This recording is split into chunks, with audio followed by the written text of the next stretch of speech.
بسم اللہ الرحمن الرحیم اعوذ باللہ من الشیطان الرجیم بسم اللہ الرحمن الرحیم السلام علیکم ورحمۃ اللہ وبرکاتہ۔ عزیز طلباء، الحمدللہ ہم کتاب کشف المراد فی شرح تجرید الاعتقاد کے اوپر اپنی گفتگو کو جاری و ساری رکھے ہوئے ہیں، اور اس سلسلے میں متعدد دروس ہم منعقد کر چکے ہیں، اور ایک بات کو سمجھنا بہت ضروری ہے، چونکہ ہم کتاب کشف المراد فی شرح تجرید الاعتقاد پڑھ رہے ہیں۔ یہ مکتب کلام امامیہ میں بنیادی ترین کتب میں اس کا شمار ہوتا ہے، اور اس کتاب کو بہت بڑی پذیرائی ملی ہے، اور اس پذیرائی کی انتہا یہیں پر آپ سمجھ سکتے ہیں کہ جس طرح ہم نے پہلے بھی عرض کیا کہ اب تک اس کتاب کے کم و بیش 250 شروحات لکھی جا چکی ہیں، اور مسلسل حوزہ علمیہ میں پچھلے 500-600 سالوں سے پڑھائی جا رہی ہے۔ ایک بہت بڑا کام ہے اور بہت بڑی عظمت کی بات ہے تجرید الاعتقاد۔ اور یقیناً بجا کہا علامہ حسن زادہ آملی نے، اس وقت کے جو بڑے عرفاء میں ہیں، انہوں نے فرمایا تھا کہ اگر علامہ حلی نے ایک بڑا احسان نہ کیا ہوتا کہ کشف المراد کے نام سے تجرید الاعتقاد کے اوپر اگر یہ شرح نہ لکھی ہوتی تو ہمیں معلوم ہی نہ ہوتا کہ تجرید الاعتقاد میں لکھا کیا ہے، اس میں ہے کیا چیز۔ اور عین ممکن ہے کہ جس طرح کی عبارات اور جس طرح کے انداز میں خواجہ نصر الدین طوسی نے اتنی جامعیت اور اتنی فلسفی انداز میں عقائد کو بیان کیا ہے، اور اس طرح سے بیان کیا ہے کہ اگر اس کی کوئی واقعی شرح نہ ہوتی، کشف المراد جیسی شرح کوئی نہ ہوتی، تو بہت سارے علماء کا، بہت سارے لوگوں کے لیے تجرید الاعتقاد کا سمجھنا ممکن ہی نہ تھا۔ یہ بالکل دعوے کے ساتھ کہا جا سکتا ہے کہ اس کتاب کا سمجھنا ہی مشکل اور ممکن نہ تھا۔ علامہ حلی چونکہ ان کے شاگرد رشید اور براہ راست شاگرد ہیں، تو چونکہ وہ جانتے تھے، انہی کے پاس انہوں نے علم کلام پڑھا، عقائد پڑھا، تو وہ جانتے تھے کہ یہ عبارت کب اور کیوں اور کس لیے کہا ہے۔ اگرچہ آپ غور کریں کشف المراد یعنی تجرید الاعتقاد کی عبارت کے اوپر غور کریں تو ہمیں کسی اعتراض کا یا کسی مخالف رائے کا پتہ ہی نہیں چلتا ہے، بس صرف ہمیں ایسا لگ رہا ہے کہ کوئی مؤلف خود ہی استدلال کیے جا رہا ہے، جبکہ حقیقت میں وہ ایک بہت بڑے اعتراض کا جواب ہوتا ہے۔ تو علامہ حلی نے بہت خوبصورت نام بھی رکھا کتاب کا، کشف المراد، یعنی خواجہ نے تو بہت ہی لبھے لپٹے لفظوں میں اپنی مراد بیان کیا ہے، لیکن کیا مراد ہے، اس مراد کو کشف کرنا بہت اہم ہے۔ لہٰذا انہوں نے، چونکہ وہ مجلس سے ان کے محضر میں ہوتے تھے، تو انہی کے دروس و استفادہ کر کے اس سے خواجہ کی کیا مراد ہے، خواجہ کی مراد کو کشف کر کے ہمیں شرح کی شکل میں دے دیا۔ بڑا پیارا نام اور بڑا پیارا کام۔ تو کشف المراد میں چونکہ ہم دیکھتے ہیں کہ متعدد کلامی مکاتب کا تذکرہ ہوا ہے، یعنی خواجہ نے بھی اور علامہ نے بھی ذکر کیے ہیں، اور اس کتاب کی تالیف کرتے وقت علامہ کے پیش نظر یا پھر خواجہ نصر الدین طوسی کے پیش نظر جن مکاتب کلامی تھے اور جن کے آراء ان کے سامنے تھے، ان کے آراء کی تائید میں یا ان کے خلاف، ان کی مخالفت میں انہوں نے اپنی رائے دی ہیں، تو ان مکاتب کلامی کا بھی مقدمتاً تھوڑا سا تعارف ہونا ضروری ہے۔ مقدمتاً اگر ہمیں ان اسلامی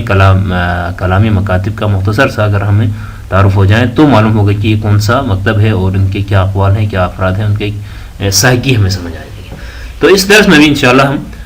کچھ مقدماتی ابحاث بیان کریں گے، کچھ ہی مکاتب کلام اسلامی کے بارے میں ہم بات کریں گے، اور یہ مقدمات بہت ضروری ہیں انشاءاللہ تعالی۔ جب ہم مکاتب کلام اسلامی کی بات کرتے ہیں تو سب سے پہلے جس مکتب کا نام جلی حروف میں سامنے آتا ہے، جنہوں نے کلامی میدان میں، علم کلام کے میدان میں یقیناً ایک عرصہ راج کیا، ان کا بڑا نام تھا اور بڑے نامور لوگ پیدا ہوئے، بڑے نامور علماء پیدا ہوئے، ایک بڑا مکتب بن کر ابھرا، وہ ہے معتزلہ ایک کلام اسلامی میں بہت بڑا مکتب ہے، اگرچہ اس کا وجود اب موجود نہیں ہے، ان دنوں موجود نہیں، لیکن یہ ایک زمانے میں بہت بڑا مکتب رہا ہے، اسلامی متکلمین کا ایک بہت بڑا گروہ اس معتزلہ میں رہا۔ معتزلہ کا وجود دوسری صدی ہجری کے اوائل میں یہ فرقہ وجود میں آیا۔ البتہ یہ کوئی حرف آخر نہیں ہے، ہم پڑھ رہے تھے کہ اس معتزلہ، اس گروہ کو معتزلہ نام دینے کے کئی اسباب بتائے گئے ہیں، کوئی 5 سے 6 اسباب بتائے گئے ہیں، اور اس گروہ کے بارے میں تھوڑا سا اختلاف نظر ہے۔ خیر ابھی جو ہم نے لکھا یہ تو لکھا، باقی جو ہے اس کے بارے میں شروع میں جو معتزلہ نام دیا گیا ہے ان افراد کو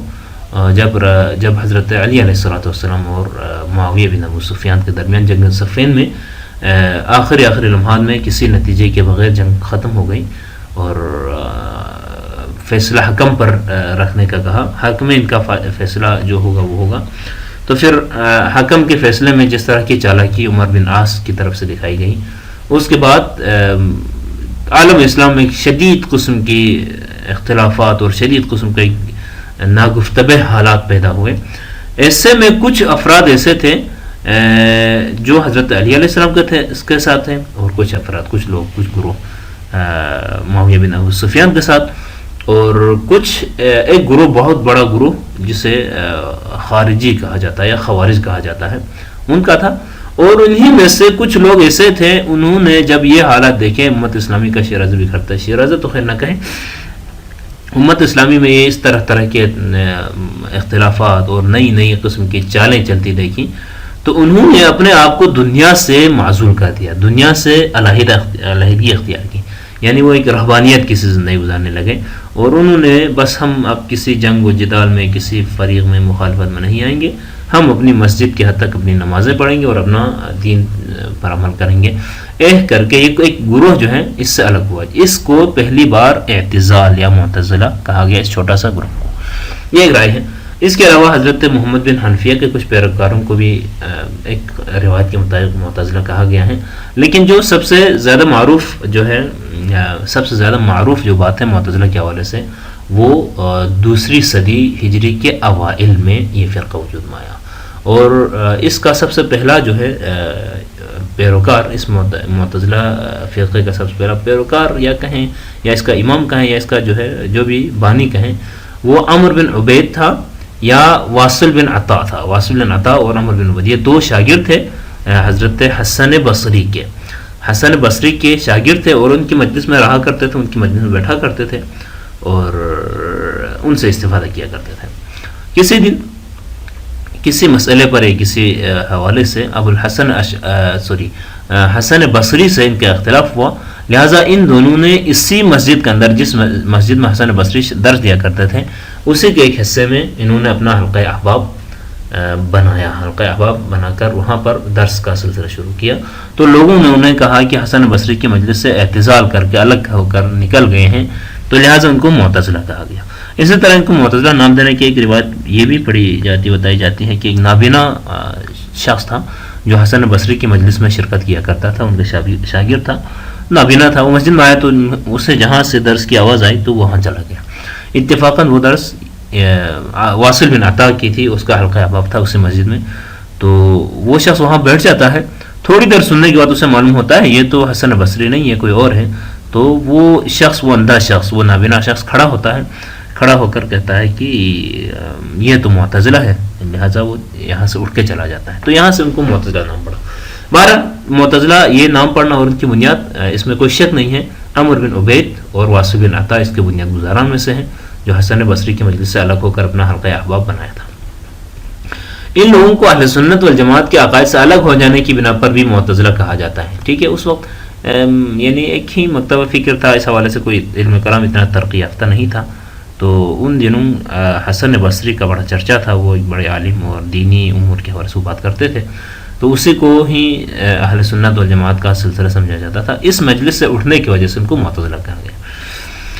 معتزلہ کی بنیاد عقل پر ہے، معتزلہ کے ان کے مذہب کی بنیاد عقل پر ہے، ان لوگوں نے عقل کو نقل پر ترجیح دی ہے، معتزلہ کی پہچان ہی اس سے میں ہے، معتزلہ کی مین جو ہے تشخص ہی اس سے بات پر ہے کہ وہ دلیل عقلی کو دلیل نقلی پر ترجیح دیتے ہیں۔ جب کبھی بھی، جہاں کہیں بھی کسی موضوع پر دو قسم کے دلائل آ جائیں، ایک عقلی اور دوسرے نقلی، تو یہ لوگ عقلی دلیل کی پیروی کرتے ہیں، اس کے مطابق جو چیز ثابت ہے اس پر عمل کرتے ہیں، نقلی دلیل کو چھوڑ دیتے ہیں. اسی طرح اگر عقل اور نقل میں، عقلی دلیل اور نقلی دلیل میں کوئی اختلاف ہو جائیں، اور اگر وہ نقلی دلیل قطعیات میں سے ہے، ٹھیک ہے، عقل کے خلاف قطعیات میں تعویل کرتے ہیں، یعنی اگر عقل ایک حکم بتا رہا ہے، اس کے مخالف میں دلیل نقلی ہے لیکن وہ بھی قطعی ہے، مثلا قرآن کریم کی کوئی آیت ہے یا پھر کوئی حدیث صحیحہ ہے جس کا قطعی ہونا قطعی دلالہ ہے. جب قطعی دلالہ ان کے وہاں سمجھ میں آ جائے، لیکن اگر وہ عقل کے خلاف ہے تو یہ ان دلائل نقلی کی تعویل کرتے ہیں، قرآن کریم کی آیت کی تعویل کرتے ہیں، حدیث کی تعویل کرتے ہیں. عقل کو ہی آپ اس سے سمجھ جائیں گے کہ عقل کو کتنی اہمیت دیتے ہیں. اور اگر یہ ظنیات میں ہوں، یعنی نقلی دلائل نقلی ظنیات میں ہے، تو سرے سے ان کا انکار کر دیتے ہیں، ان کو چھوڑ دیتے ہیں. لیکن اگر دلیل نقلی اگر قطعیات میں سے ہو تو اس کو چھوڑ تو نہیں سکتے، لیکن اس میں تعویل کر کے نکل جاتے ہیں. یہ ان کا ایک تشخص ہے. اسی طرح اللہ تعالیٰ کے افعال کو بندوں کے افعال پر قیاس کرتے ہیں. جس طرح انسان کے کام ہوتے ہیں، بندوں کے جس طرح مختلف کام ہوتے ہیں، اطاعت میں اچھے برے کام ہوتے ہیں، اللہ تعالیٰ کے کاموں کو بھی اس پر ایک لحاظ سے قیاس کرتے ہیں کہ بندوں کے افعال کے اچھے اور برے ہونے کی بنیاد پر اللہ تعالیٰ کے افعال پر اچھے اور برے کا حکم لگاتے ہیں. یہ وہی جو ہے حسن قبح عقلی یا حسن قبح ذاتی کے حوالے سے لمبی گفتگو کی جاتی ہیں عقائد میں بھی اور علم اصول میں بھی بڑی بات کی جاتی ہے کہ اشیاء کا حسن قبح عقلی اور حسن قبح ذاتی ہے یا ایسا نہیں ہے. تو مذہب معتزلہ کے جو نامور افراد ہیں وہ کہتے ہیں، اس مذہب کا کہنا ہے، ان کے تشخص اور ان کے امتیازات میں سے ہیں کہ خود افعال حسن ہوتے ہیں یا قبیح ہوتے ہیں. فعل جب حسن ہوتا ہے تو اللہ تعالیٰ اس کا حکم دیتا ہے. اسی طرح ایک ہی فعل جو ہے قبیح ہوتا ہے تو اللہ تعالیٰ اس سے منع فرماتا ہے. مثلا والدین کی اطاعت، والدین کے ساتھ نیکی کرنا، والدین کی خدمت کرنا، یہ ایک کام ہے اور اچھا کام، ذاتی طور پر یہ بہت اچھا کام ہے، لہٰذا اللہ تعالیٰ اس اچھے کام کا حکم دیتا ہے. اسی طرح ہر وہ کام جو عقلاً وہ ایک بڑا اچھا ہے، اس کا فائدہ مند ہے، انسانیت کے لیے اچھا ہے، تو اچھے کام کی ذاتی حسن کی وجہ سے اللہ تعالیٰ اس کا حکم دیتا ہے. اسی طرح کوئی کام برا ہے، مثلا شراب پینے میں برائی ہے، یا اس کے علاوہ جن چیزوں کو گناہ نے کبائر میں قرار دیا گیا ہے، ان افعال میں، ان اشیاء میں، ان چیزوں میں خود ہی جو ہے ایک برائی ہے، ان میں خود ہی ایک مفسدہ ہے، یا ان میں خود ہی قبح ہے. جب قبیح ہیں تو اس قبح کی وجہ سے اللہ تعالیٰ ان سے منع فرماتا ہے. گویا کہ یہ افعال بندوں کے افعال کو اللہ تعالیٰ کے افعال پر قیاس کرتے ہیں، اور اللہ تعالیٰ بھی وہی کرتا ہے جو اچھا ہوتا ہے. اس کے مقابلے میں حسن قبح شرعی، یعنی جب اللہ تعالیٰ کسی چیز کا حکم دیتا ہے تو وہ حسن ہو جاتا ہے، جب کسی چیز سے روکتا ہے تو وہ قبیح ہو جاتا ہے. یہ ایک قول ہے. بہرحال ان کے مقابلے میں معتزلہ اس بات کا قائل ہے کہ ہر کام کا اپنا ایک حسن ذاتی ہوتا ہے، اس حسن ذاتی کی بنا پر اللہ تعالیٰ حکم دیتا ہے، اللہ تعالیٰ اس کے حسن یا قبح کے اوپر حکم دیتا ہے. اور آخری پوائنٹ، خلق اور کسب میں کوئی فرق نہیں کر پاتے. یہ بھی ایک بہت بڑا پوائنٹ ہے. خلق اور کسب، یہ عموماً اشاعرہ میں اس بات کا بڑا اس کی وضاحت پائی جاتی ہے کہ یہ کہتے ہیں کہ انسان کچھ بھی کرتا ہے، کوئی بھی کام اچھا برا جو بھی کرتا ہے، تو اس کا کام، اس کا فعل در حقیقت اس کا فعل نہیں بلکہ اللہ تعالیٰ کا فعل ہے. اللہ تعالیٰ نے اسے خلق کیا، یعنی افعال مخلوقات کا خالق بھی اللہ ہے، مخلوقات بھی مخلوقات کا خالق بھی اللہ ہے، اور ان مخلوقات کے جو کام ہیں ان کاموں کا بھی خالق در حقیقت اللہ ہے. اللہ تعالیٰ ہی ان چیزوں کو خلق کرتا ہے. جبکہ انسان کسب کرتا ہے، صرف انسان اپنے لیے نیک کام یا اچھا کام کسب کرتا ہے یا برائی کسب کرتا ہے. تو خلق اور کسب میں بڑی واضح سی فرق کر کے اشاعرہ وغیرہ الگ فرق کرتے ہیں. لیکن معتزلہ کہتے ہیں نہیں ایسی کوئی بات نہیں ہے، انسان اپنی جگہ پر فاعل مختار ہے، یہ خود جو کچھ بھی کرتا ہے اپنے مرضی سے کرتا ہے، اللہ تعالیٰ خلق نہیں کرتا بلکہ انسان کے کام کا خالق وہی، انسان کے کام وہی کر رہا ہے، خود انسان کے اوپر پوری ذمہ داری ہے. جبکہ اشاعرہ وغیرہ کہتے ہیں کہ یہ افعال بھی خلق تو اللہ نے کیا ہے لیکن انسان کسب کر رہا ہے. یعنی ایک ہی کام جو مثلا ایک انسان کے ہاتھ سے صادر ہو رہا ہے تو اس کی تخلیق کی نسبت اللہ کی طرف اور کسب کی نسبت انسان کی طرف دی جاتی ہے باقی مذاہب میں. لیکن معتزلہ کہتے ہیں نہیں کوئی خلق اور کسب نہیں ہے بلکہ دونوں ہی انسان ہی کے ذمے ہیں، انسان ہی کے کیا درا ہے. اب ہم معتزلہ کے اصول کی طرف بڑھتے ہیں. معتزلہ کے کچھ اصول ہیں، ان کے مذہب کے کچھ بنیادی اصول ہیں جن میں سب سے پہلے سرفہرست جو اصل ہے وہ توحید کا ہے، توحید یعنی اللہ تعالیٰ کی وحدانیت، اور پھر عدل، اور اس کے بعد نفاذ وعید، اور منزلۃ بین المنزلتین، امر بالمعروف اور نہی عن المنکر۔ توحید یعنی اللہ تعالیٰ کی وحدت، اللہ تعالیٰ کی وحدانیت کے بارے میں، عدل یعنی اللہ تعالیٰ عدالت کرتا ہے، انصاف کرتا ہے، کوئی ناانصافی نہیں ہے، اور نفاذ وعید، اللہ تعالیٰ نے جو وعید سنائی ہے کہ ایسا برا کام کرو گے تو اس کا رزلٹ یہ ہوگا، اس کا جو ہے عقاب یہ ہوگا، تو وہ ہونا اللہ پر واجب ہے۔ کسی نے اگر برا کام کیا ہے تو اس کو عذاب دینا اللہ پر واجب ہے۔ بہرحال اس کی تو وضاحت ہم بیان کریں گے۔ منزلۃ بین المنزلتین، ایک انسان اگر کافر بھی نہیں اور مومن بھی نہیں، ایک بلکہ درمیان میں ایک درمیانی راستے کے قائل ہوتے ہیں، اسے کہتے ہیں منزلۃ بین المنزلتین۔ یہ ان کے مذہب کے اصولوں میں سے ہیں، اور آخر میں امر بالمعروف اور نہی عن المنکر۔ اگلی سلائڈ میں ہم انشاءاللہ ان کے حوالے سے تھوڑی سی تفصیل بتائیں گے۔ اب ان اصولوں کی وضاحت مختصراً ہم کر دیں گے۔ اصول معتزلہ کی وضاحت، نمبر 1 ہم نے کہا تھا کہ توحید ان کی اصل ہے۔ توحید کا حاصل یہ ہے، معتزلہ کے ہاں توحید کا حاصل یہ ہے کہ اللہ تعالیٰ کی تمام صفات اور قرآن مجید مخلوق ہیں، اگر انہیں غیر مخلوق مانے تو تعدد قدمہ لازم آتا ہے، جو کہ توحید کے خلاف ہیں۔ ان کے بقول اللہ تعالیٰ کی ذات something else اور اس کی صفات something else، اللہ تعالیٰ کی صفات ہوں یا اللہ تعالیٰ کا کلام ہو، یہ سب اللہ تعالیٰ سے علاوہ جانتے ہیں۔ اللہ تعالیٰ کی جتنی بھی صفات ہیں، عالم ہیں، قادر ہیں، حی ہیں، مدرک ہیں، ساری چیزیں صفات وہ اور چیز ہیں، اور خود ذات خداوندی الگ چیز ہے۔ اسی وجہ سے کہتے ہیں کہ قرآن مجید بھی مخلوق ہے۔ اگر ان کو مخلوق نہ مانے بلکہ ان کو بھی قدیم مانے تو ان کا کہنا ہے کہ تعدد قدمہ نہ، بھائی اللہ بھی قدیم ہے، اس کا کلام بھی قدیم ہے، اس کی صفات بھی قدیم ہے، یہ لازم آتا ہے، جو کہ توحید کے خلاف ہے۔ اس حوالے سے کہتے ہیں کہ خدا کی صفات جو قرآن میں ملتی ہیں، جیسا کہ بصیر، دیکھنے والا، اسے خدا کا حصہ نہیں سمجھنا چاہیے۔ معتزلہ کا کہنا ہے کہ اللہ دیکھتا ہے، اللہ دیکھنے والا ہے، تو دیکھنے کی جو صلاحیت یا جو صفت ہے اللہ کی، اس کو اللہ کی ذات کے ساتھ نہیں سمجھنا چاہیے، بلکہ وہ الگ سے اپنا وہ ہے۔ ان کا اصطلاح یہ تھا کہ خدا کا جوہر نہ اس کے ناموں یا اس کی صفات سے وابستہ ہونا چاہیے، کیونکہ خدا کی صفات انسانی صفات سے مختلف ہیں۔ ٹھیک ہے، خود جوہر خدا، خود ذات خدا، اس کے ناموں، اس کے اسماء یا اس کے صفات سے وابستہ نہیں ہونی چاہیے، کیونکہ خدا کی صفات انسانی صفات سے مختلف ہیں، لہٰذا اللہ تعالیٰ کو اس کے ساتھ ملانا درست نہیں ہے۔